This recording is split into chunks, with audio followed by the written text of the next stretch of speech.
So welcome to the Public Assistance Applicant Briefing. This was initially scheduled for the Magna earthquake, which was recently approved for public assistance on an appeal. And then yesterday we had the straight line wind event, or the windstorm, as we've been casually calling it, that was approved as well. And as there are multiple applicants, multiple communities that are eligible for both, we kind of put both events into this, but there are some who may not be able to make it today. So we are recording this. It will be available on our website for people to watch afterward. And then we may also hold a second applicant briefing in a week or two for those windstorm applicants who weren't able to make it to this event. All right, so just a little overview of our agenda for today. This meeting is to provide information to those impacted by the disaster event that might be eligible to apply for public assistance. So I'm going to give a little program overview, and then we'll go over the eligibility requirements for the programs, the categories or types of work that are eligible to be applied for, other federal requirements and state requirements that are part of the process, the application process itself. We'll discuss a little bit about grant awards and management, and then share some resources and answer questions. So this year has been interesting in multiple facets. I know there was a lot more going on this year than just these three events with other things that were happening. But these are the three current disaster declarations or federal disaster declarations that are active in the state of Utah. We have an ongoing COVID-19 public assistance program that's open.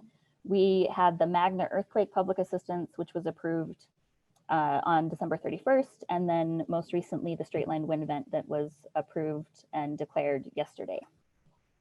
So for those of you in Salt Lake County, most of you, and all the counties within the state of Utah will be dealing with COVID and a subsequent disaster that they're involved in. For those in Salt Lake County, you're going to be dealing with all three events that we have going on. And so there are some important things to keep in mind and some important numbers and information to share here. You'll be, I guess, applying for and managing under three different programs. So keeping those straight is important. So here's a brief table showing some of the information about those different disasters, the disaster numbers, what their incident periods are, the dates the declarations came through.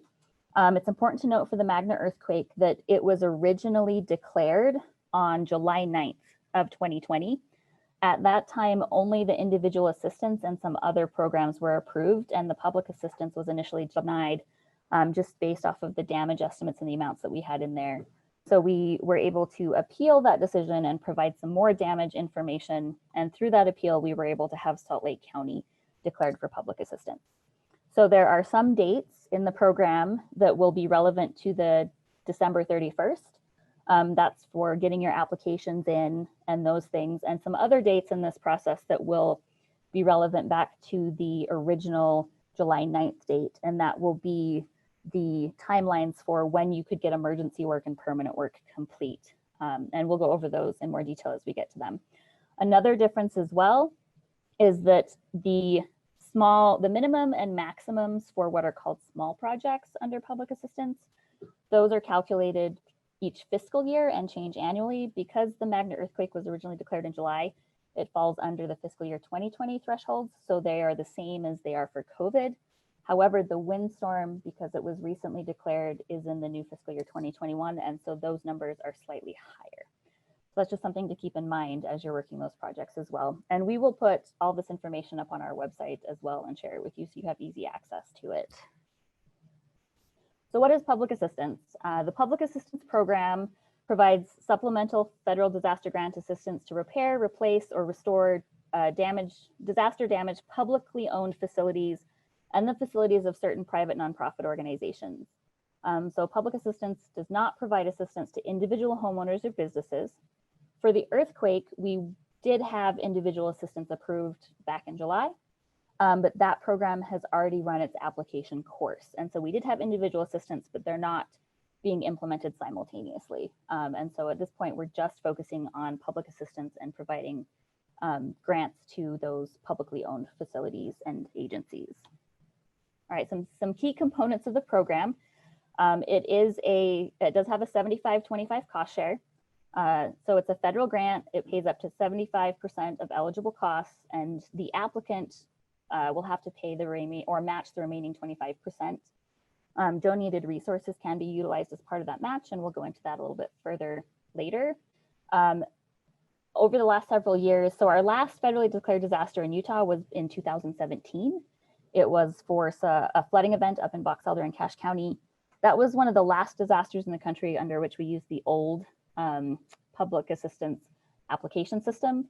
Since then, they've been implemented through what's called Grants Portal, which is an online application system. So some of you have been using this for COVID, so you'll have some experience. The rest, it will be a new experience for you, but we will walk you through that and get you in the system. It does help a lot when it comes to getting documentation back and forth, and has been very helpful, especially now that most of these disasters are being handled remotely due to COVID.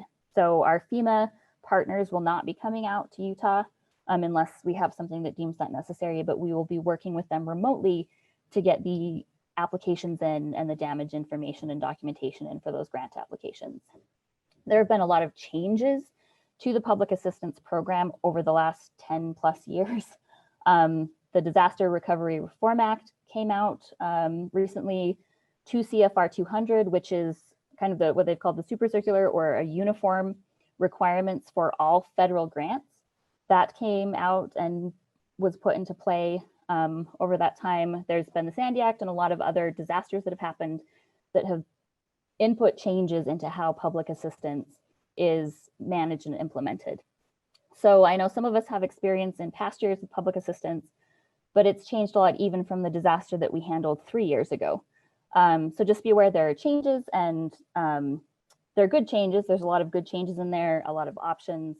One of those I've mentioned on the bottom corner there is alternative options. So public assistance projects are not just one cookie cutter. They have a lot of alternative project options, alternative procedures, different types of applications that you can put into the grants portal system. So there's a little bit of variety based on what the needs are of your specific project and your specific community. There's so many options and so many exceptions that we'll go into those with you in more detail when we have one-on-one meetings with you as you apply for the grants. That will give us more of a chance to, and FEMA, more of a chance to see which process is the best for you to pursue. I already mentioned 2 CFR 200, so it's uniform. All federal grants now have the same requirements. In the past, each federal agency kind of utilized their own requirements for their grants, but now it is uniform across the board. And that has a lot of information and drives a lot of the decisions and practices regarding procurement, contracting, supporting documentation that you have to have for reimbursement. All of that comes from the 2 CFR 200. And then FEMA, as a federal agency and with the federal grant funding, they cannot duplicate funding from other federal agencies. So if you received assistance from any other federal agency or program for your damages in these events, you can't receive FEMA funding for those same things.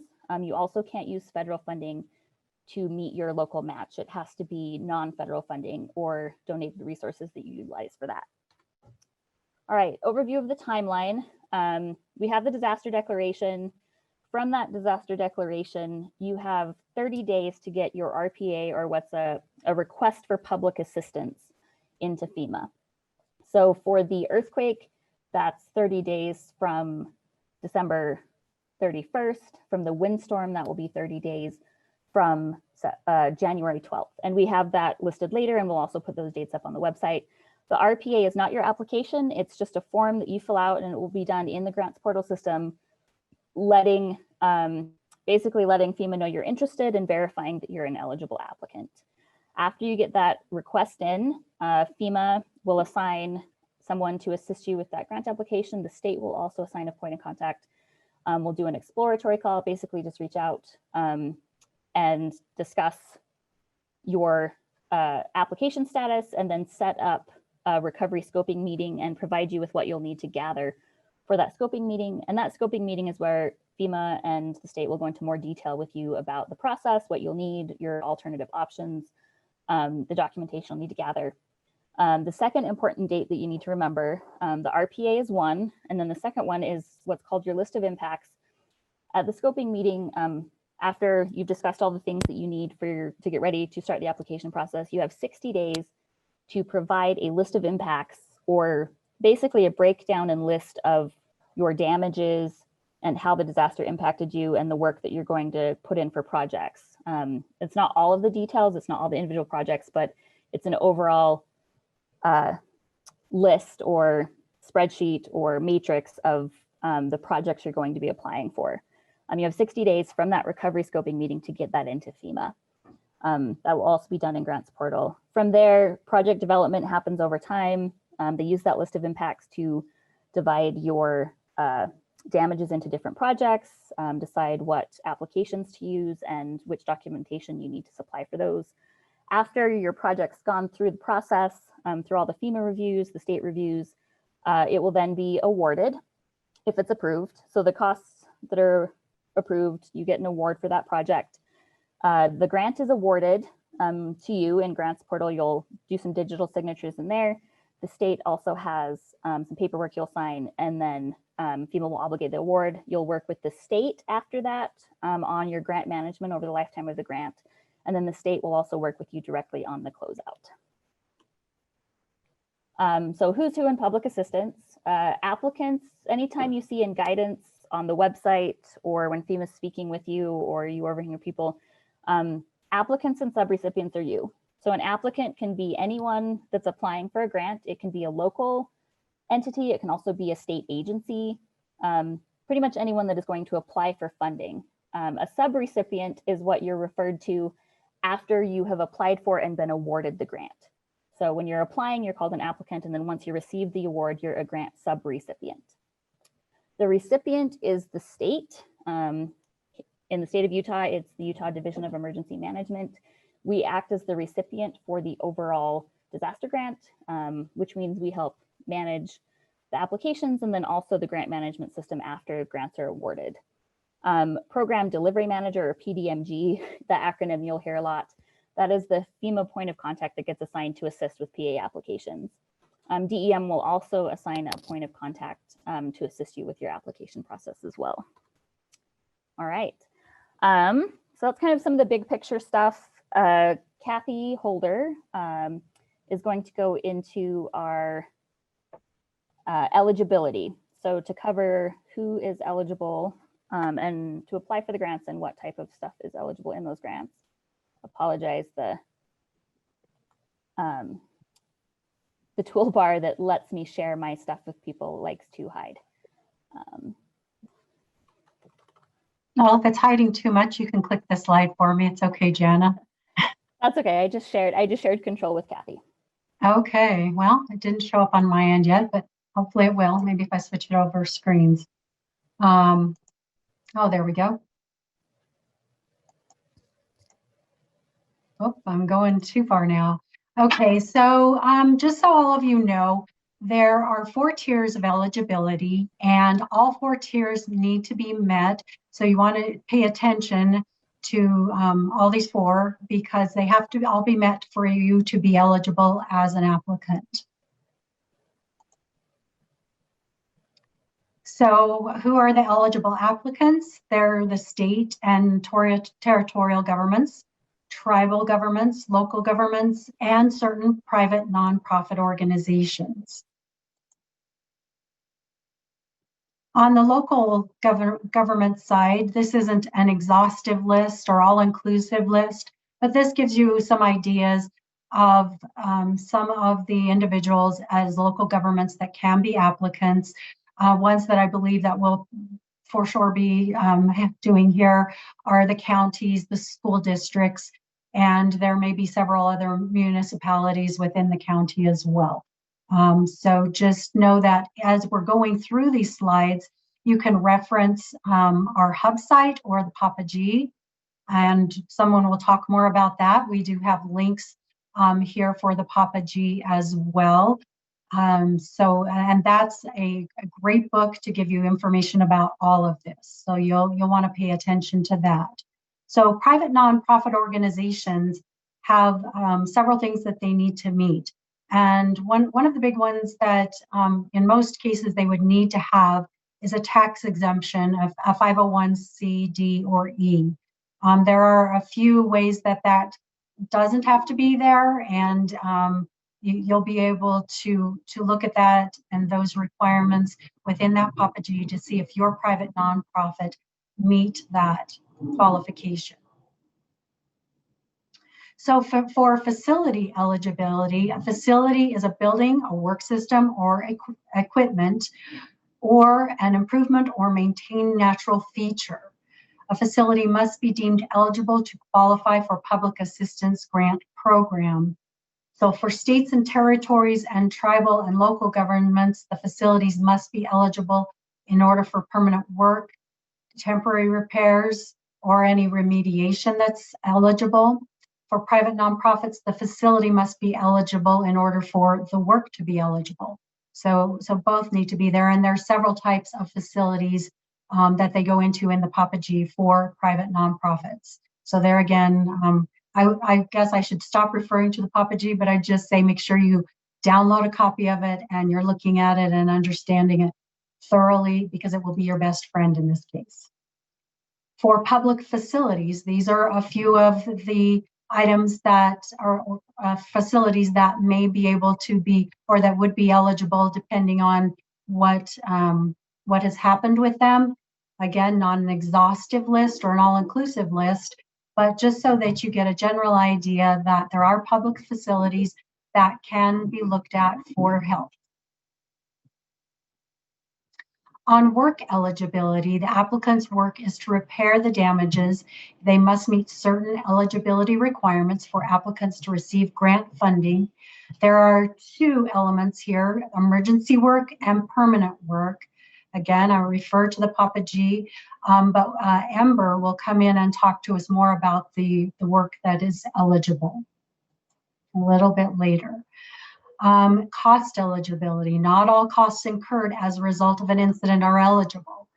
So to be eligible, they must directly be tied to the performance of the eligible work, have adequate documentation, reduced by all applicable credits such as insurance procedure, salvage values. The insurance is a big one.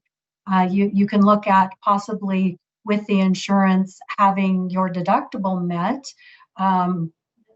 or after, using your deductible as a part of this, but you need to make sure that all of these things are applied before the cost is eligible. And you need to make sure that these things are necessary and reasonable to accomplish the work that is properly and efficiently. And again, there are so many pieces to this. I would have you refer to the documentation. I'm going to turn it over to Ember now. Okay, so FEMA public assistance grants can reimburse your community for many of the costs associated with a disaster. The Magna earthquake, DR 4548, has been approved for categories of work A through G. So any damages and costs from the earthquake related to emergency work, which is debris removal, category A, and category B, emergency protective measures, or permanent work, and that's category C through G. And I'm going to cover those in the following slides. So this is just going to be a brief summary of all the categories that apply to this disaster, but when you're ready to start your grant, we'll have a one-on-one meeting with you, the state and FEMA representatives, to answer any specific eligibility questions. So category A covers earthquake debris removal activities, such as the clearance, removal, and disposal of any debris from the earthquake that is in the public interest, meaning that it eliminates the threat to lives, public health and safety, or threat to significant damage to public or private property. Any debris that was removed to ensure economic recovery of the affected community to benefit the community at large is also eligible. And the actions must mitigate risk to life and property by removing substantial damaged structures. Debris removal from large commercial areas where a significant percentage of the commercial sector of a community is impacted may be eligible, but we just need to verify that with FEMA. Any debris removal from public right-of-ways is also eligible. Under category B, emergency protective measures, this is any actions taken before, during, or after a disaster to save lives, protect public health and safety, or eliminate immediate threat of significant damage, or improve public and private property. So I've listed a bunch of the eligible costs. And the biggest one I think will be safety inspections. Those are eligible under this category. Also any security or barricades, fencing, law enforcement hours that were spent securing areas damaged by the earthquake are also eligible. Any temporary generators used to provide essential community services, those costs would be eligible. And any transportation of equipment needed for the response. Okay, now we're going to move into the work, the permanent work. So this includes under category C, roads and bridges. And these roads can be paved roads, gravel roads, or dirt roads. It's also the components associated with roads like the shoulders or culverts, and any associated facilities such as lighting along streets, sidewalks, guardrails, and signs. And you do need to demonstrate to qualify for this category that the damage was directly caused by the incident. FEMA is going to review your maintenance records to confirm the performance of regular maintenance activities. So work to repair potholes or roads that were already in need of repair won't be eligible. So don't try and sneak that in. Under category D, water control facilities. This is any water for recreation or irrigation, any flood control or stormwater management. This also includes dams and reservoirs and debris basins. So any of those facilities that were damaged in the earthquake would be eligible under category D. Under category E, this is buildings and equipments. So this is all structures and non-structural components, including their mechanical, electrical, and plumbing systems. Any contents and equipment that were stored within the building that were damaged, like furnishings or vehicles, those are also eligible. And under category F, this is utilities. So these aren't private utilities, these would be public utilities. And that includes water storage facilities, treatment plants, delivery systems, power generation, transmission and distribution facilities, including substations and power lines. Natural gas transmission and distribution facilities are also included under this category, and sewage collection systems and treatment plants, and also communication systems. And then the last one is category G. So all other facilities are considered anything that doesn't fit in category C through F, including recreational structures and parks. Keep in mind that unimproved natural features are ineligible, but mass transit facilities such as railways would be eligible, parks, playground equipment, swimming pool, golf courses, ball fields, and fish hatcheries. Those all fall under category G. Now I'm going to talk about donated resources for just a moment. Donated resources can be used to offset local cost share of emergency work, including labor, equipment, and materials. Federal cost share for these grants is 75% with a local cost share of 25%. The donated match must be relevant and linked to the category of work you're seeking reimbursement for under the PA grant.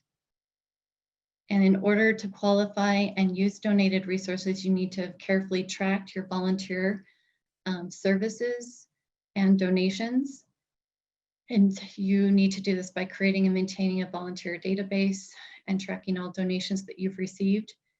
And volunteer labor rates are the same as similarly paid employees doing similar work, or you can use FEMA's rates that are established for services and work during the disaster. And we'll provide you with FEMA forms you can complete to ensure you're providing all the required information, or you're welcome to use your own forms as long as they contain the same documentation and information that FEMA requires to verify these cost match. But we would just encourage you to start, if you haven't already, getting together any donated resource documentation so that you'll be prepared when you want to submit them for your 25% match. I believe FEMA is going to talk next.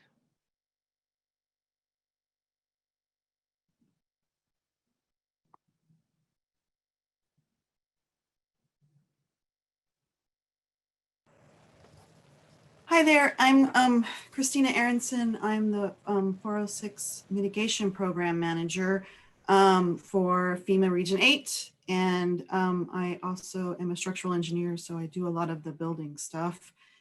So now you kind of heard about the PAPPG, and this is the different grant programs. Well, and really FEMA has a ton of grants. And you've heard about the BRIC program, which is a nationally competitive program that's brand new.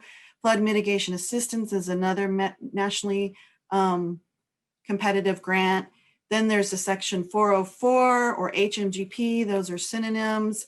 They are based on the Stafford Act, which is the Disaster Recovery Act, basically, that authorizes disasters. And HMGP money is based on how much money FEMA spends, and then a certain percentage depending on their planning. Most likely it's 15%, I think, for Utah. And then the state gets that money, and there can be grants afterwards for upgrading undamaged elements or other places where mitigation can be achieved that weren't damaged this time, maybe, or in combination with damage for this time. What we're going to talk about is back one more. We're going to talk about Section 406 of the Stafford Act, which is the public assistance program. That's what we're talking about here. And inside of that program, there is this 406 mitigation. It's now renaming it to PA mitigation, so it's supposed to be more clear, but it's the 406 / PA mitigation program. And that's what we're going to talk about here. Okay, slide, please.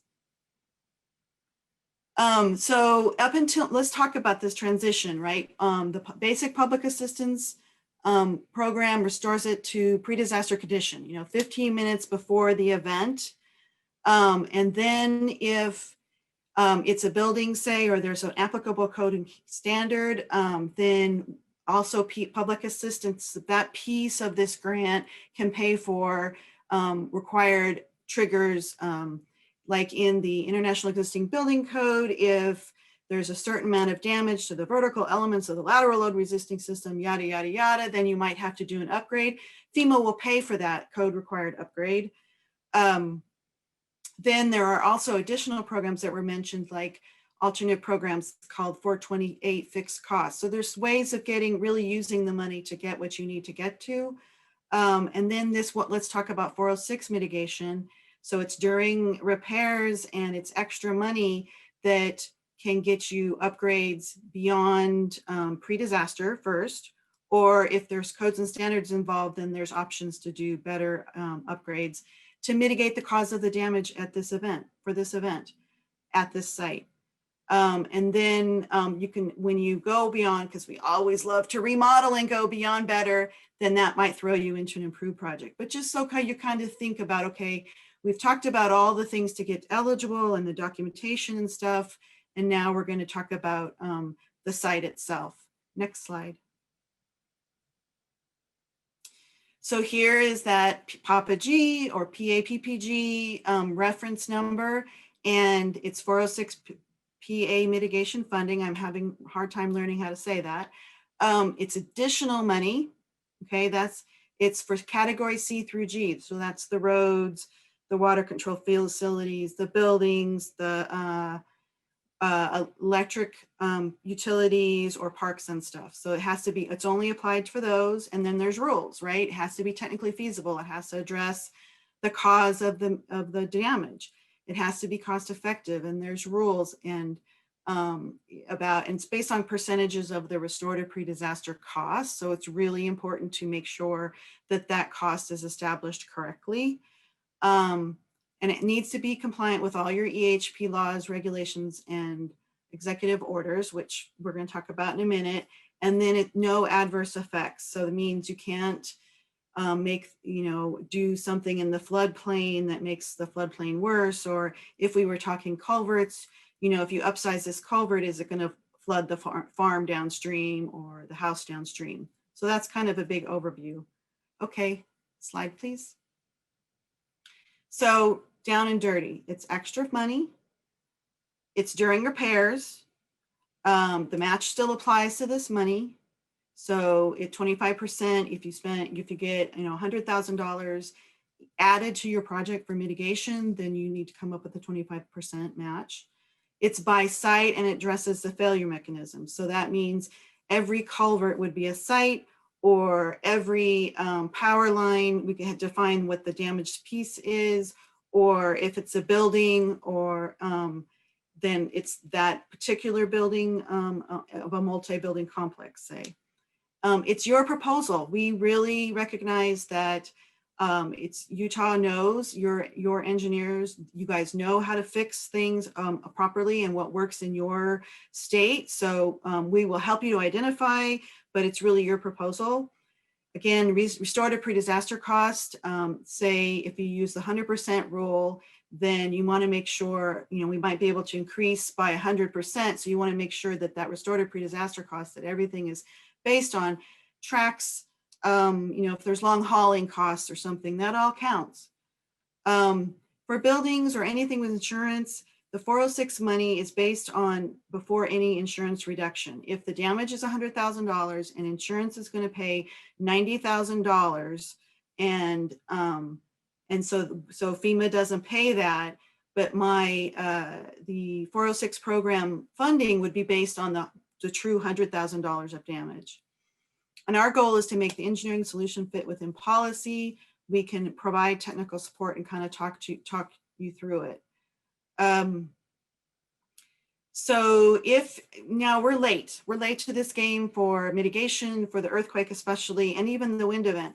So if you've already put it back to pre-disaster and there's something that you can add on without undoing any completed work, that's potentially eligible, and we'll try to back it into you. If you want to go from, I'm just going to go back to a culvert and now you need a bridge in a flood event, then we can fund the bridge from that.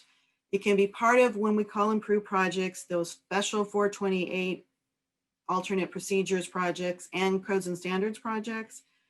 Again, work is complete. So some of the signs, if you haven't replaced all your signs from the wind event, we probably could upgrade those signs to be stronger in wind. Those are kinds of things. Also, if you've taken the risk and you've tried to already complete things for mitigation, then we'll do our darndest to back it in. Slide. So this is our email. I've got a team of several people now, Lori and Brian and Mike and Catherine. And then I'm also the lead for that. And then I'll be helping with kind of the building code triggers and stuff for the earthquake and the wind events. So you can reach out to me if you need to. And that's all I have. Thank you.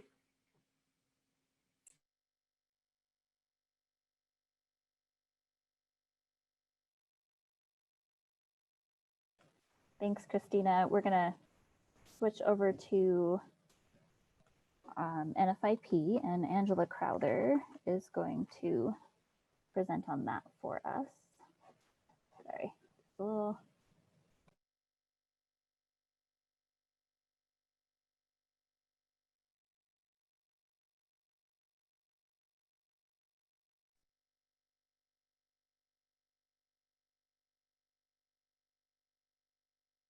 Good afternoon, everybody. So I'm Angela Crowther. I just newly got hired on as the Utah Floodplain Manager here at DEM. So I'm super excited to be here. And I'm going to be talking about National Flood Insurance Program requirements and integration with the PA program. We're going to be talking about floodplain permit, substantial damage, substantial improvement, community-owned and state-owned buildings, and NFIP compliance. And then historic buildings. Oh, maybe. Just go next slide, Jana. It's not working. If it works. Yep, okay. For any human activity in the flood hazard area, the SFHA, a floodplain permit is required prior to the work commencing. For any work in the SFHA completed without a floodplain permit, contact your local floodplain administrator to resolve that issue. FEMA funded projects or repairs are not exempt from floodplain permits, and NFIP program permits outlined in the community's flood damage prevention ordinance. Even if work is performed by community resources or their contractor, a floodplain permit will be required, and NFIP program requirements are met. So the local floodplain administrator, the FPA, may choose to waive the floodplain permit fee. And the purpose of the floodplain permit is to inform the community through the FPA, the floodplain administrator, that work is being proposed in the special flood hazard area. The proposed work will be compliant with program requirements, and changes will be properly recorded, documented, and reported to FEMA as appropriate. Next slide. Substantial damage, SD. So SD is defined as damage to a building in the special flood hazard area from any source, cause, and the value of the damage is greater than or equal to 50% of the value of the building before the event occurred. The community FPA is responsible for making the determination, not the building owner, and the building owner will need to provide information to the FPA to make a determination. If a building is determined to be substantial damage, SD, it will be required to be brought into compliance with NFIP. In some cases, this may be backfilling a basement or may require elevating the entire building. And just a note to that, abandoning the first floor, for example, converting into an enclosed area of a slab on grade building, is not appropriate method for achieving compliance. Next slide. Substantial improvement, SI. SI is defined as improvements, construction, rehabilitation, retrofitting, etc., to building in the special flood hazard area where the value of the improvement is greater than or equal to 50% of the value of the building before the improvements occur. The community floodplain administrator is responsible for making the SI determination, not the building owner. The building owner will need to provide information to the FPA to make the determination. If building improvements are determined to be substantial improvement, the building will be required to be brought into compliance with NFIP. In some cases, this may be backfilling a basement or may require elevating the entire building. And just a note, abandoning the first, oh, yeah, we kind of, no, okay, so sorry, abandoning the first floor, converting into an enclosed area of a slab on grade building is not an appropriate method to achieve compliance. Next slide. Okay, so community and state-owned buildings located in the special flood hazard area that will be constructed, repaired, retrofitted, or rehabilitated will still require a floodplain permit and compliance with NFIP requirements, regardless of ownership. Therefore, this applies to community-owned or state-owned buildings in addition to private or private nonprofit buildings. And then historic buildings in the NFIP they are listed individually in the National Register of Historic Places. It's a listing maintained by the Department of Interior, or preliminary determined by the Secretary of Interior as meeting the requirements for individual listing on the National Register, or certified or preliminary determined by the Secretary of Interior as contributing to the historical significance of a registered historic district or a district preliminary determined by the Secretary of Interior to qualify as a registered historic district.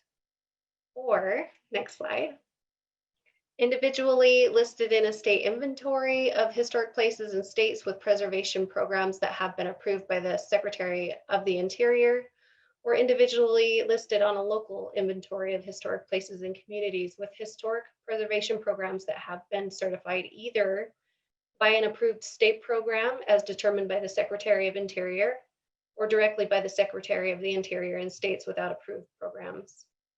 Historic buildings may be exempted from the SD or SI determination only if it can be demonstrated that such repairs or improvements do not alter the historic designation. In all cases, a floodplain development permit will still be required. Next. Just real quick, we have a question in the chat room that I wanted to put out to everyone. It was asked if a joint state and stream alteration permit meets the flood permit requirements. No, it does not. Each individual, as you're doing this, needs to go to whoever the local floodplain administrator is. If it's in the county proper, you go to the county's floodplain administrator. If it's in one of the cities in your area, then you need to go to their floodplain administrator and get the local floodplain development permit when doing this work. It is a separate piece of permitting. Thanks, Kat. One more quick thing that I missed, Jana, and that was that we have a handout, and I don't know if we were able to add that to the chat, but basically it's for costs that must be included in the substantial improvement, substantial damage determinations, and then also a list of excluded costs. So if we're not able to add that to the chat, I know it can be part of an email sent out, I believe. So thank you. Okay. Yeah, and one thing I wanted to mention is NFIP and its floodplain, but the reason it's brought in, even though we're not doing a flood disaster, is that any event that makes a building substantially damaged or needs substantial improvement will trigger the floodplain requirements to need to be met. So it doesn't just have to be caused by flood damages. It can be from the earthquake or from the windstorm as well. So just so everyone's aware, that's why NFIP is in here in detail, even though it's not a flood event. And on to environmental and historic preservation. So we were discussing a lot of the historic buildings up there. So there's a lot of statutes around historic buildings, archaeological resources and sites, environmental things. As an applicant, you're responsible for complying with all applicable federal, state, territorial, tribal, environmental and historical preservation laws. So even if FEMA is not providing PA funding for all of the work, this isn't just a public assistance specific thing. This is, you should be doing this for all of the work that you're doing. And it is a requirement of PA as well. So FEMA will provide technical support. The state can help as well to make sure that you're being compliant with all of those laws and regulations as you work through your projects. And also as you incorporate any historic or conservation measures into your projects that you're working on. And then I am going to let Marty from FEMA make a few comments if he wants to step in. He has this sheet here that he has shared with us called the green sheet. And this will be shared with you. I'm going to go over how we're going to share resources with you at the end of the meeting. So I know we're getting a lot of questions about that, but I'll go into that in more detail. But this is something that you will have access to after we get all the resources out to you. So Marty, I don't know if you have any comments on this that you'd like to share. No, I can just introduce myself and talk a little bit about it. My name is Marty Thompson. I'm the Environmental and Historic Preservation Advisor for the 4548 seismic event, as well as the upcoming wind event. Charlie Bello is my co-worker colleague. He's been doing the COVID. We'll continue working on that. But what our group, what is commonly called EHP, Environmental Historic Preservation, we verify, our role is to verify that anything that's federally funded is compliant with all local, state, and federal laws. Our goal is to make sure that these are compliant and that you get the money. I mean, we're trying to get you guys the money. So that is our ultimate goal. It's not to deny or make things non-compliant. So the green sheet kind of goes through some of the typical laws and executive orders that we have to look at. And like Jana said, most of these things come into play no matter if we're FEMA's funding it or another federal agency, or if it's state funding, whatever. But there are cases when there are laws and executive orders that you're probably not familiar with that could apply. And the one big one for this event, the earthquake event, is the National Historic Preservation Act. Is a federally funded law where we have to look at anything any structures like was talked about earlier that have the potential to be historic, or potentially if there's new ground disturbance that didn't occur where things were before. So I guess there's going to probably be some talk later on that describes the recovery scoping meetings that are going to follow this.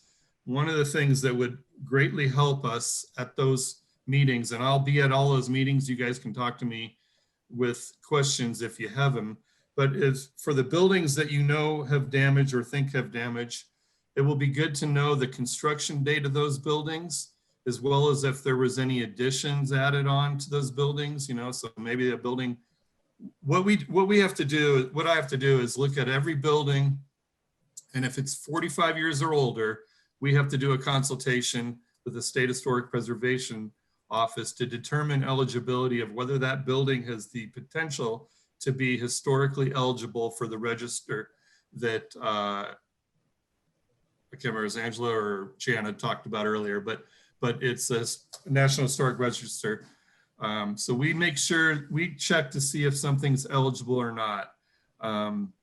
We have a programmatic agreement for typical work that's done in kind that allows us to streamline and expedite projects. But for any work that's where things change, and there could very well be projects that have seismic retrofits or alterations that need to be done with like using mitigation that Christina was talking about, those we would have to consult with the SHPO office. So that's all I guess I have to talk about. I'll be at the recovery scoping meetings. My name and phone number is on the back of the green sheet, and anybody can call me with any questions at any time. But what we really want to do is get ahead of any potential issues and know what any problems that could happen. We would like to know them beforehand, so we have a time, you know, we have a jump on making sure that you're in compliance, understanding that this event happened in March and things have probably been worked on. So that's I'll end it there. Thanks, Jana. Thanks, Marty. We're going to move on now to a little bit about small business administration. I know there are a lot of questions about this because SBA put out an announcement recently and another one today that SBA was being activated for this. So the SBA was already activated for the individual assistance programs that came out to help residents and businesses after the July declaration. And that SBA program has concluded. It worked along in conjunction with FEMA IA, and residents and businesses were able to apply for those funds. For public assistance, SBA is only applicable to private nonprofits. So that is not a requirement that local governments and jurisdictions will need to deal with, but private nonprofits will, as part of their application, on their services or facilities or anything that they're trying to receive funding for, applying for SBA in conjunction with that public assistance grant is a requirement. It's very similar to how individuals and businesses also have to concurrently apply for SBA funding when they apply for individual assistance. So as we've mentioned in previous slides, private nonprofits are eligible. I don't think we had it mentioned on others, but I know I've been in conversations, so I want to make sure that cultural institutions know that they fall under eligible as well, whether they fall under a private nonprofit status or government status. We have some cultural institutions as well that are looking at funding. And so because there are so many specific requirements to private nonprofits or to SBA that are only really applicable to those private nonprofits, we will provide information and go over that in detail with you guys. We'll also have a lot of information on our website that you can access, and we'll work through that process with you as you need to go through it.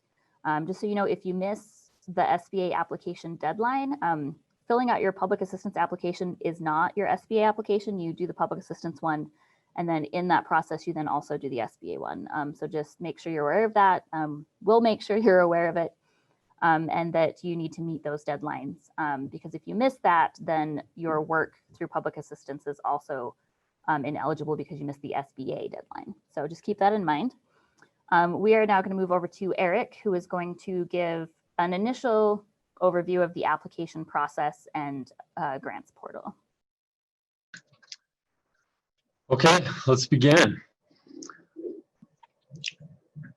All right, so we're going to go back to the timeline here. So we've all hit the disaster declaration date, and now we have 30 days to get the request for public assistance in. We're going to talk mainly about that first step.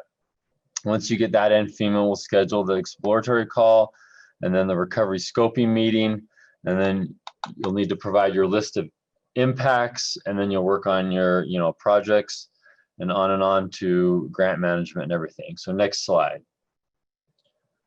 All right, so let's talk about this first initial step that everyone needs to take if you are eligible is the RPA.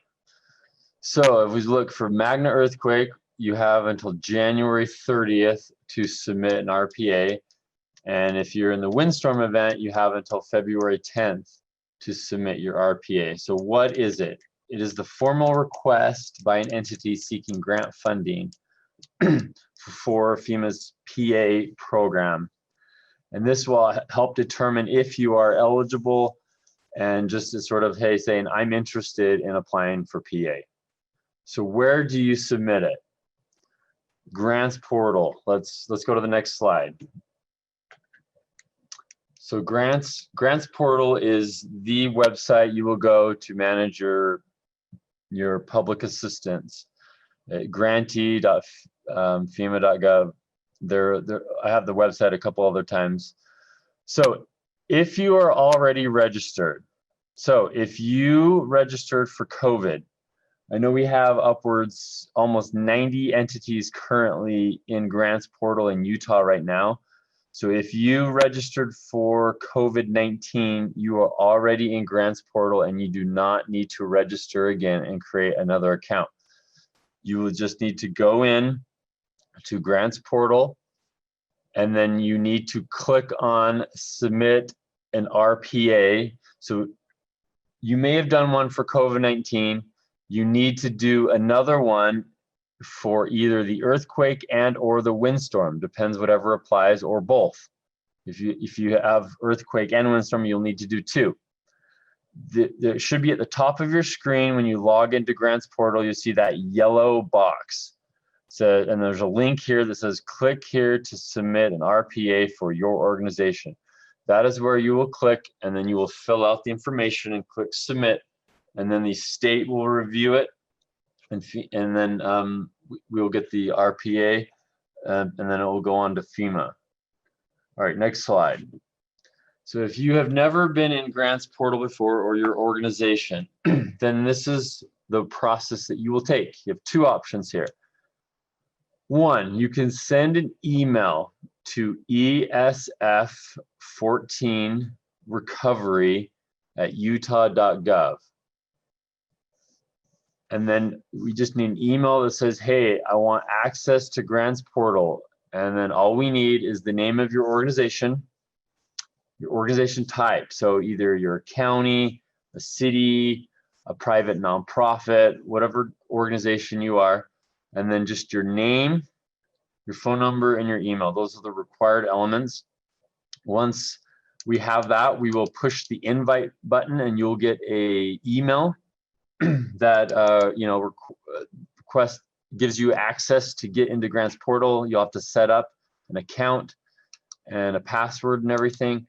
And then once you are in, then you can work on the request for public assistance, the RPA. The other option is you can go to the grants portal website, which is grantee.fema.gov. And there's a link called register your organization for public assistance. And then you can fill out the information there, and then it will go to the state to review. And so those are the two options there. And then you will, and if you need help, so if you get registered and you're having a hard time doing the request for public assistance, DEM can help with that, where we can actually submit it on your behalf. So if you would like us to help you get registered and then submit it on your behalf, once you are in, please email and we will be able to submit the RPA on your behalf with some information. Next slide. Okay, so there are a lot of resources to help you. I know this is a lot of information, but let's go through some of these resources to help you. So once you are in Grants Portal, the top right of your screen, you'll see a question mark. If you click on that question mark, there'll be several boxes that show up, and one of them is titled Resources. When you click on Resources, it opens up a whole bunch of things that you can find. So you can click on forms and videos and things like that. And one of those is the Grants Portal Applicant User Manual. It will take you step by step on how to do an RPA, how to add people in your organization, things like that. It's and there's videos and everything. So you click on that when you're in there. You can also go to FEMA.gov and do a search for some type of document you're trying to find. FEMA has developed a YouTube channel. So if you go to YouTube and you type in FEMA PA Grants Portal, there's a whole bunch of videos that will walk you through each of these. Some are 5 or 10 minutes long, some are like an hour, and they'll tell you how to, fill out your application later on down the road, how to navigate Grants Portal, how to do things like that. So it'll take you step by step. So you can go to that YouTube channel and find all these videos here.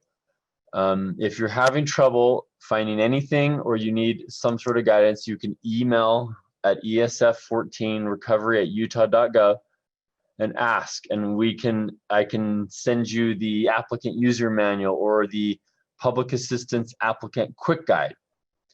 If you do go to Grants Portal and you click on that initial link at the bottom, the very next page will have a link to the applicant quick guide, and it's just a few pages long that sort of just helps you fill out the RPA as well. So there's a lot of resources available to help you. Next slide. All right, so this is something to keep in mind to help you not get confused when you're on Grants Portal. So this is kind of what Grants Portal looks like here, and you have the menu on the left, and there's the dashboard will be the home page, and then you have things like My Organization, and you click on it and it opens up these, more tabs: organization profile, personnel, etc., all the way down to My Task, Calendar, Intelligence. So for those of you who are in for COVID, and then now we're adding either the Magna earthquake and or the windstorm, you must keep in mind that Grants Portal is a management software for multiple disasters at a time. It's a one-stop shop, so it'll house all of them under your organization. So your organization will be like an umbrella. And then if you clicked on this thing called Applicant Event Profiles, if you have more than one disaster, it'll pop up this, what looks like a magnifying glass. And if you have more than one, you see here for COVID, it's 4525, Magna, it's 4548, and the windstorm will be 4578. You must keep in mind, if you're trying to work on something, you must click on the right magnifying glass, the right disaster. We've had issues with that in the past. So just remember to always click on the correct event profile, they call it, meaning disaster. All right, next slide. All right, so the number one important thing in order to get any sort of FEMA funding at all is documentation. So there are many different levels of documentation. So when you are in Grants Portal under your umbrella organization, you can submit general documents that will apply for multiple disasters. So if you might already have some for COVID, you won't need to do it for the other ones. These ones you'll upload are like your insurance policy, your procurement policy, your pay policy, things like that that can apply for multiple disasters. Generally, you will upload under your organization. Once you are down to doing a project worksheet, a project application for a specific disaster and for a specific project, that's where you're going to upload the specific things for that one, like your timesheets, contracts, invoices, you know, the quantities of debris, things like that is where you're going to upload it in the specific project. And that will be more into detail later on down the process when we have you know, more of the meetings, the recovery scoping meeting, and then the YouTube videos can help you with that as well. So once now you get your RPA in and you have the exploratory call, and then FEMA schedules the recovery scoping meeting, the next step after that is you need to start gathering some of this documentation. Hopefully you have not just sat around since July or when the windstorm happened, but you were diligent in gathering your documentation the last few months to make this really easy when it was a lot closer to the event. But this is what will be needed for the list of impacts. So you have some sort of unique identifier for the different, either facility or site, the specific location of debris impacts or facility damage, a general description of the damage, things like that, an approximate cost, and the status of work, etc. So just keep in mind some of those are some of the things you're going to need to provide. And remember, if you do not have documentation for it, you cannot get reimbursed. So hopefully you are starting to gather all the documentation for everything. So if you had the debris, you're going to need timesheets of who did what, how much debris, things like that. That will get into more detail, but hopefully you are starting to gather that stuff. Okay, I'll turn it back over to Janet. Janet, there was a question from Lance. During the damage assessment process, we submitted a lot of that documentation. I assume we need to upload it to the portal again so it is tied to the project worksheet, if that is what you still call them. Do you want to answer that, Jana? Yeah, I'll jump on with that. So yes, damage assessments, we gathered a lot of information for both the earthquakes and the windstorm. That was information that we used to review and to justify the declaration request, but it is not in the grants portal system. Unfortunately, there isn't a common site that's used for both damage assessments and the grant application. And so you guys have already gathered that. But as an applicant, you'll just need to upload that into the grants portal system as you're filling out your application. So hopefully if it's already gathered, you've already gotten a place, you can just then upload it in there as you fill out that application. But yeah, we don't have it grants portal. Well, we have it in folders just like you do. But the grants portal system wasn't in use during damage assessments. And so that information was not put in that system prior to now. So you'll need to do that as you set up those applications. And those of us that have been in the system for a long time, I don't remember exactly if they call it project worksheets in grants portal, but we know what you mean when you say a project worksheet. Basically the old paper form of an application for a project. So yes, there will be some uploading of that documentation. So Eric spoke about the process at that scoping meeting, and just to not overwhelm everyone at once, it has been a while since the disaster. Normally, if we get a disaster declaration much closer to the event, you're still doing a lot of work or emergency work as this is going on. And so the exploratory call sets up that scoping meeting, and that scoping meeting, Marty mentioned, there'll be other partners there as well. So EHP will be involved there, mitigation will be involved there. State will be there to help discuss the approach going forward for the applications and the projects that you need. And then that list of impacts, that is not your full application. That list of impacts is not all the stuff you're going to put in for each project or each location. That is a big picture summary of all of the damages that you have and all of the things that you're going to try to put in.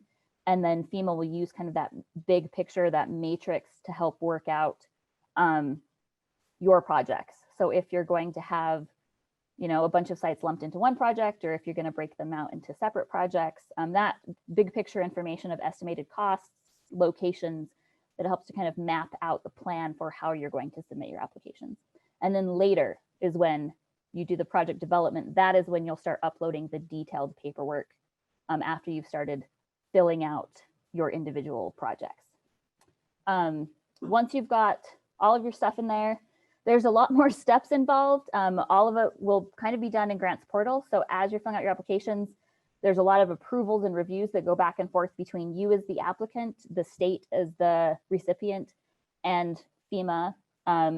It goes back and forth between those multiple layers. It goes from you to us, and then we have to click and review things and pass it back to FEMA, and then they pass it back down.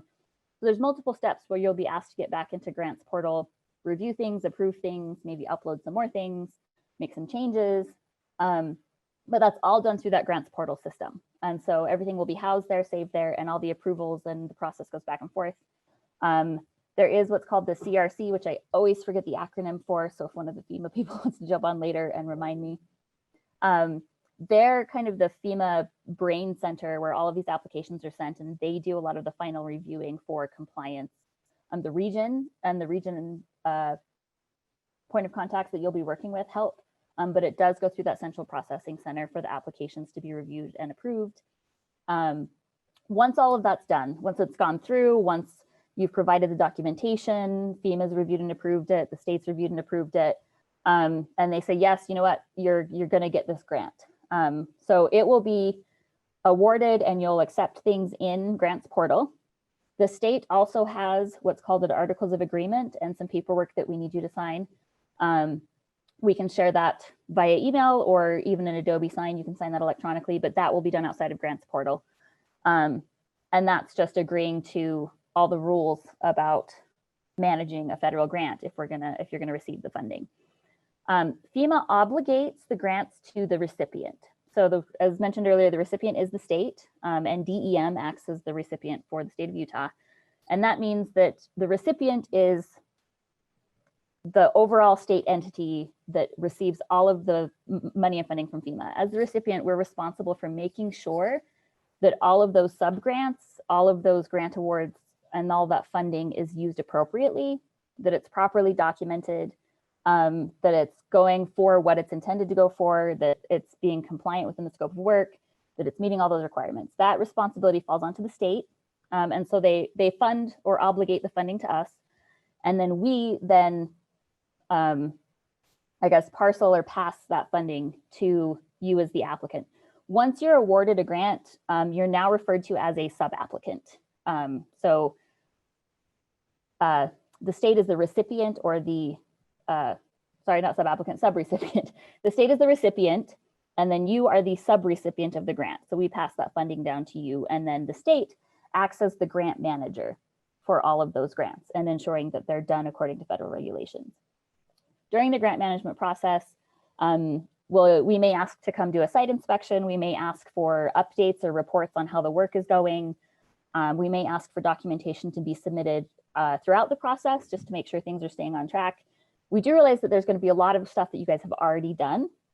So there's going to be a lot of documentation that you already provided in the application. But for any work that hasn't been complete yet, or projects that you're still working on, we'll continue to work with you on those projects after the grant's awarded and FEMA has kind of stepped back from the application process.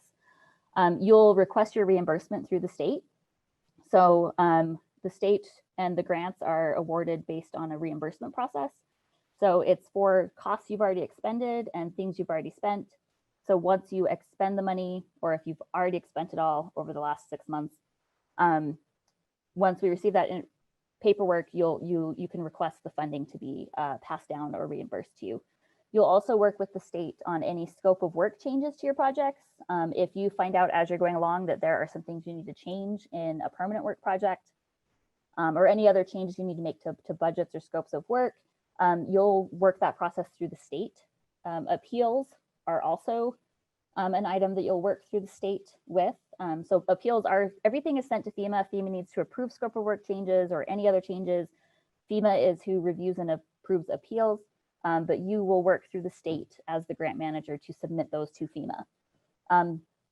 So applicants, you can appeal any determination related to the PA process at any time. So if FEMA makes a determination about your application or about a scope of work change or anything, you can appeal, submit an appeal for that. You have 60 days from the time that you received a written notice from FEMA to appeal that decision. So just keep that in mind. If you get a determination that something's not eligible, or you get a determination about a process, you have 60 days from the date you are notified of that in writing to appeal. Notify us right away if you intend to appeal, because we want to make sure that you, one, we can help advise if it's something, if you're going to appeal something, you have to have justification for appealing that, and it has to fall within, you know, the arguments within the regulations and the rules around grant management for why you're appealing those things. So we can help you with that. So work with us, let us know right away if there's something that you're going to pursue that. And then closeout. The state also manages the closeout of the grant with FEMA. So we only close the projects out after all of the work is complete. If you're applying for debris removal or emergency protective measure, or even some permanent work that you've already done, and you submit the application and all of your paperwork was in and approved, then we can close that grant out rather quickly, even very shortly after it's awarded. If you have documentation you still need to submit, or if you have permanent work projects or other things you're still working on, we'll close the grant out once all the work is complete and once all of the reimbursement payments have been made to you. You close out, the state will submit closeouts for all of the small projects together at once. So if you end up having 6 or 7 small projects, and some of those you're still working on and some are done, we just submit one closeout request for all of those projects together. So after the last one is complete. And then if you have a large project, and there's a threshold amount for that we mentioned earlier, and we'll make sure those numbers are available, then those large projects are closed out individually. So as each project is complete, we'll take care of the finances, make sure everything is done and compliant, and then we can work on that closeout. Records and documentation. So as Eric mentioned, records documentation is always one of the more complex and one of the more frustrating parts of working with grants, because you do have to document things in order to receive the funding.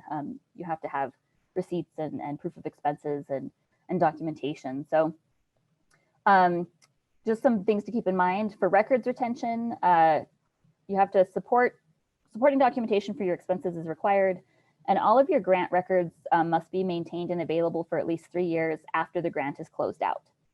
We recommend to keep them always. It's not always after your project is closed out, but after the entire disaster is closed out. And sometimes it can take a long time for the overall disaster to be closed. So we just recommend just keeping your records available and keeping them ready.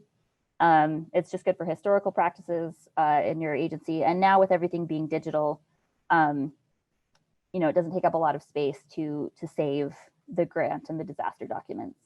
One thing to bring up is something that will bring up a lot when it comes to requirements as far as like procurement or documentation or reimbursement processes, is that uniform financial requirements that I mentioned at the beginning, 2 CFR 200. So it's the Code of Federal Regulations, and it's that uniform guidance that they came out with for all federal grants. And within that, the recipient, which is the state of Utah and DEM, we are responsible for ensuring that the federal grant funding is administered and utilized according to all the requirements in that. You're responsible for doing that as well. But with the grant program, we're the ones that have to follow up and manage the grants and make sure that our subrecipients are following those guidelines. So all of the grant payments, the reimbursements that you'll get, the funding, all of that's done according to state and DEM finance requirements. So FEMA provides the grant funding, they do the obligations, and they manage the applications along with the state. But the state in the grant management process is who's ultimately responsible for making sure that the grants and finances are being used appropriately. And then, okay, resources and questions. I know that we had a lot of questions about resources and emails and information. So I apologize, I don't have the links live in this slide right now, but I am going to have the links in there for when we share this. So some of the resources that you have, something we call the PAPA-G, or the Public Assistance Program and Policy Guide. We've referenced a lot. So this is guidance provided by FEMA on the public assistance program. It is uniform guidance. It's another thing in the past, there were a lot of different types of guidance for different things you were doing. everything PA related is in here. Not for COVID necessarily, because there's been a lot of changes for COVID stuff. So there might be supplemental handouts or fact sheets. But in general, for traditional physical disasters, what you'll need is in here. This version is effective as of June 1st. Each disaster, you use the version that was in effect for both the windstorm and for the earthquake event. We will be using this version. So just make sure as you go to the website, they keep the old ones on there because previous disasters use the version that was in effect at the time. We're going to put this link everywhere so you can have it. It is a very useful tool. As we mentioned, if you have detailed questions about cost effectiveness, about what's eligible, debris removal, it's in here. And this was written not just for FEMA and not just for state employees, but this guidance was written for you as an applicant as well. So it is a resource for you. It's really large and it can be overwhelming, but the table of contents can be helpful if you want to just go in and learn about eligibility. You can come in and find applicant. It talks about the exploratory call scoping meeting. We've also taken a lot of this information and moved it to what I'm going to talk about next, our hub site. But if you want to come in here and you want to find something, for those who don't know this little trick, I know not everyone knows all the shortcuts. If you hit Control F, this little box up here pops up.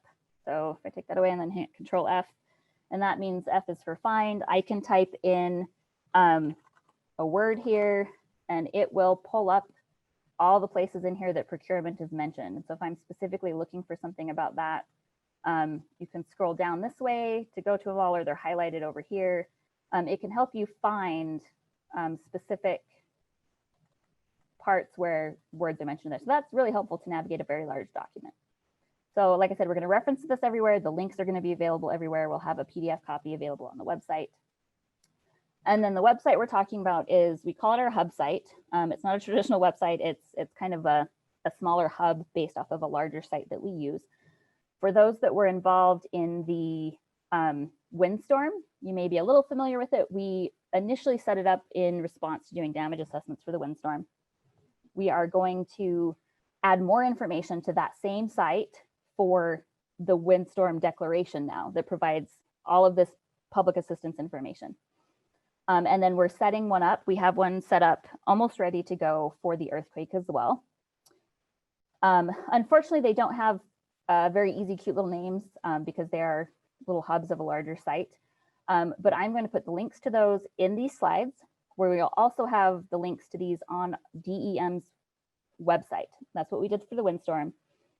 So if you go to dem.utah.gov, on that page, we'll have a link to the windstorm hub site as well as the earthquake hub site. I know that a lot of people have requested us to email you the slides, to email you the information. We will work through our traditional contact channels. Our DEM liaisons will send information out to our local EMs on their email chains. But unfortunately, with the number of disasters we have going on, the different events, the number of applicants, it's just not effective time-wise or even ensuring that we're reaching everyone to try and email all of the information out. So if you're involved in those networks, we will share the information through there. But this hub site and the link on DEM's main webpage is where you're going to want to go for the information. It's where we'll have all the things linked. We'll have the slides on there. We'll have the video of this meeting on there. We have pulled out excerpts from that Papa G guidance to make sure that we can highlight things that are relevant. So there's a lot of debris removal information on the windstorm. We'll put code information and other things on the earthquake one. So it is kind of your one-stop shop resource. And just to maintain traffic and make sure everyone can access everything, we're going to constantly be directing people to go to that site. And as I said, I apologize, I don't have the links on this right now, but we will send them out. And if you just give us a day or so to get all the links updated on DEM's website, dem.utah.gov, go there, you'll be very easily be able to find links to the hub sites and the documentation. As Eric mentioned, those online trainings for Grants Portal are also a great resource. And then once you're assigned, once you get your RPA in and start the process, you'll have a FEMA person and a DEM person assigned to assist you with that. And you can always utilize us as a resource as well. Jana, this is Clint. I have a question. Yeah. So in Salt Lake County, we have 5 metro townships that are relatively new, right? So, Mhm. and the metro townships function underneath a structure called the Metro Services District, the MSD. The question would be, do the individual townships need to apply individually for both the windstorm and the quake? Or can the MSD be a blanket for the 5 metro townships? I know I have some of my FEMA counterparts on here, so if they want to jump in and elaborate or contradict what I'm saying, I'll give you my assumption right now, and then I'll verify and follow up to make sure we're right. Is Of that course. I know that the state can apply on the behalf of things that fall under them. I believe the county can apply on jurisdictions that fall under them as well. So the MSD, I'm assuming, would be able to apply as long as that is how the structure is set up. Any of my FEMA counterparts want to jump in and correct that, let me know. I always want to double check to make sure. So That's but we'll why I let you asked. know. Yeah, we'll let you know. But if it's set up where that they do have jurisdiction over those areas, I think that they would be able to be the applicant. So I'll further complicate it a little bit. According to the Salt Lake County District Attorney, each of the individual townships have the responsibilities of a municipality, a town or a city, essentially. So when they're creating like their emergency operations plans and so on and so forth, each one did their own.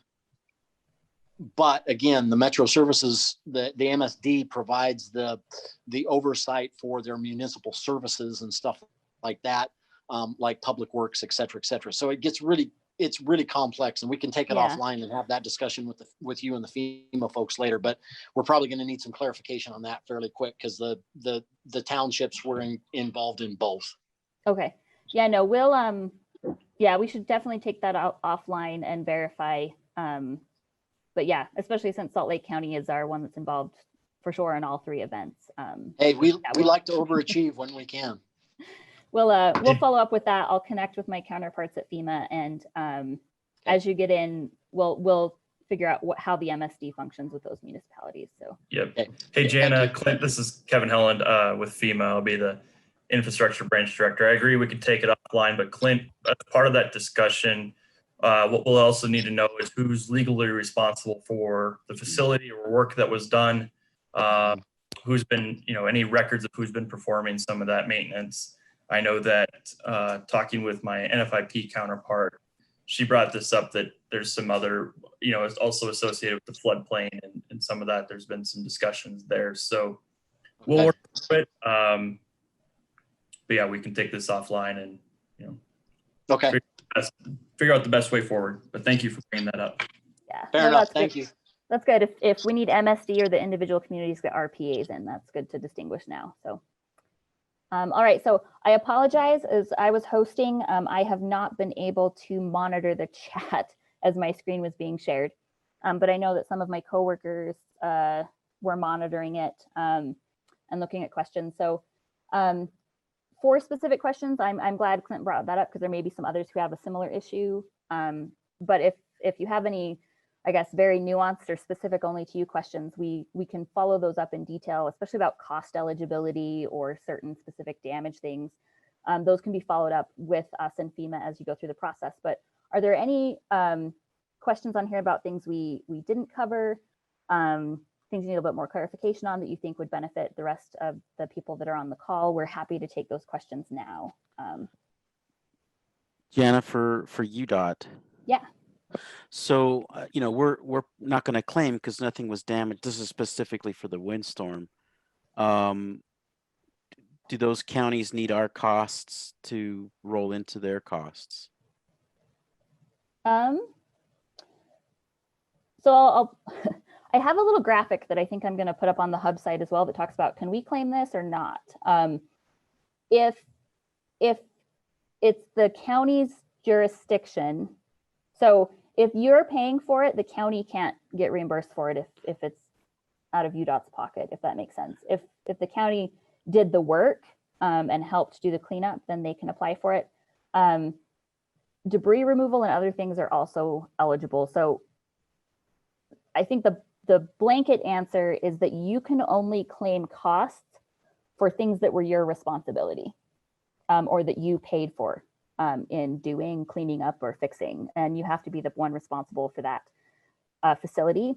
Some of that, like you said, can happen. Like sometimes costs get passed over, like the state will step in and do things for local municipalities. And then even though it was a local area, either the state or the county can apply for the reimbursement for that, whoever's going to end up with the cost out of pocket, but not both. Right. So I'll work with you better to get the details of that. But yeah,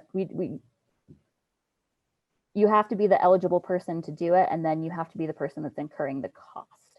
So Right. So yeah, and I guess it would be, you know, I don't know if it's considered volunteer hours or whatever, but that, yeah, so that would be the so you're question. talking about the services that you guys provided, not Yeah. that you had damages, but you provided the services. No, because we had very minimal, I think we Yeah. had minimal stuff, and the majority of our efforts, I think along with the National Guard, went to help alleviate all county issues. So I think we discussed this a lot before, and I'm going to let FEMA or if any of the DEM policy people want to jump in and correct me. But as we had discussions about this when it came to like the state and the National Guard providing resources as well, that interplay where a state agency provides service to a local agency, if the state's going to keep the cost, if you're going to say, you know what, county, we're just going to do this for you for free, don't worry about it, no cost will be due, it would be considered like a donation, or the state's retaining that cost and applies for it. If the county's going to submit for that, then that's fine, but it would be the fact that the county would have to pay you for that, if that makes sense. Yeah. Because you have to distinguish between what's being donated or what service is being provided that you would then charge that other entity for. So if a county received a donation of services, they couldn't request reimbursement for that. It could count towards their match, but not reimbursement. Or if you provided a service, which we do, often National Guard will go out and there's a cost with that. The cost would either be passed down to the county to take care of, or the state would retain that cost. But as long as it's not a donation and either the county or the state is going to have to pay that cost, then they can apply for that funding under their application. Okay, yeah, so that would be the question. Do we submit a bill, or are we going to say that was accomplished in the course of our regular duty days, something like? Anyway, I think we take that offline though. Yeah, let's take that offline, because I know we have some of that with the National Guard services and UDOT services that were provided. So we as a state, I guess, need to discuss with FEMA and the locals that we assisted and decide where, who takes the responsibility of that cost. So gotcha. All right, thank you. Jenna, there was a question from Lori Foley. She wants to know if we'll include the SBA deadlines and links to their pages on these disasters. Yeah, so their SBA has provided some information. Because this is the first time we in the state of Utah have used SBA with private nonprofits in public assistance, I'm going to do a little bit follow up with them just to make sure we haven't missed anything and we have the right information. But yeah, I will make sure the SBA information and private nonprofit specific information is also prominent and easily available on those hub sites, and people are aware of what those deadlines are.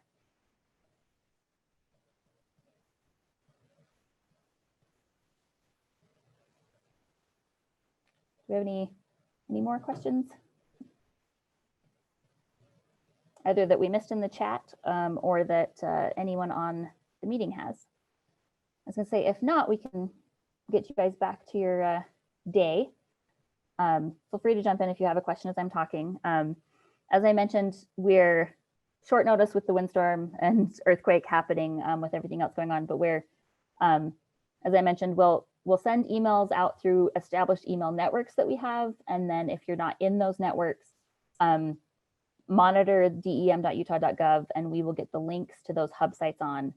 And as I mentioned, those hub sites will have all of this on there. Copies of the slides, copy of the video of this meeting, references to all the guides and links and guidance and resources that you'll need to navigate through this. And we will constantly be updating those websites with relevant information and things that are happening. So that is a really good one-stop shop source to go to for information. And you're always welcome. I put this recovery email down here. I know in the past, we've always sometimes put our individual emails down on there, but with so many things going on and so many people working on it, this is an email that we all share at the DEM recovery office. So at any one time, any of us will be monitoring it, and we can get in there, and then multiple staff members can reply or make sure that your questions are being answered. So utilize that ESF 14 recovery email, as Eric said, to request access to grants portal, to request your RPAs, or even if you just have any questions, you can reach out to us through that. So, all right. I guess if we don't have any questions, I'll ask if FEMA has any last minute comments, or any of our management or policy members from DEM, if they're on and want to make some comments. You're welcome to jump in. Jana, if you don't mind, I'd like to just again introduce myself, just maybe touch on a couple bullet points for the group. So just want to say thank you, Jana, to you and your staff for putting on such a great presentation. And my name is Kevin Helland. I'm the FEMA Infrastructure Branch Director for both the earthquake and the wind event. So I just wanted to bring up a couple things. Really, a lot of the resources that Jana and team are putting on that hub site, I've looked at one of their others. Great. It's full of a lot of awesome information. A couple things I just want you to keep in the back of your mind as we kind of work through this process. We'll be assigning you a program delivery manager, and they'll help you through a lot of this with your project development, and then ultimately site inspections. They'll be virtual. So I do ask your patience as we work through this virtual environment.